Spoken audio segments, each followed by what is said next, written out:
Chief traffic officer Lahore ने शहर में बगैर हेलमेट मोटरसाइकिल सवारों का भारी चालान करने की हिदायत कर दी।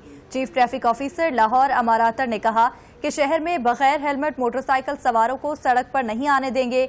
माल रोड और दीगर सड़कों पर बगैर हेलमेट मोटरसाइकिल सवारों का दाखिला बंद है। सीटीओ ने कहा कि केनाल रोड और जेल रोड समेत तमाम अहम शाहराहों पर भी क्रैकडाउन होगा। लाहौर में कहीं बगैर हेलमेट कोई मोटरसाइकिल चलाता नजर न आए। जो बगैर हेलमेट मोटरसाइकिल चलाता नजर आया उस पर 2000 रुपए का जुर्माना होगा।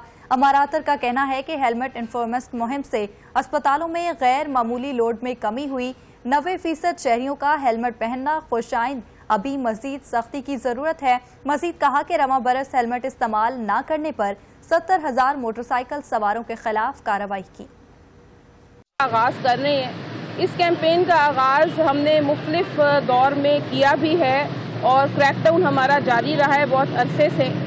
वो कैंपेन है हेलमेट के अगेंस्ट। हेलमेट ना पहनना जो है ये कानूनन भी जुर्म है और आपकी ज़िंदगी के लिए जो है वो भी नुकसानदेह है। आप तमाम से गुजारिश है, जितने भी हमारे रोड यूज़र्स हैं जो मोटरसाइकिल्स का इस्तेमाल करते हैं वो हेलमेट का इस्तेमाल लाजमी करें। और आज से सिटी ट्रैफिक पुलिस लाहौर ये क्रैकडाउन शुरू कर रही है और इसको बड़ी हम सख्ती से इम्प्लीमेंट करेंगे। इसलिए हम चाहते हैं कि आप हेलमेट का इस्तेमाल करें ताकि सिटी ट्रैफिक पुलिस आपको ना रोके ना आपका चालान करे। हमारे पास जो मॉल रोड है हम इसके ऊपर किसी भी ऐसे मोटरसाइकिल सवार को एंटर नहीं होने देंगे आज के बाद जो हेलमेट नहीं पहनता।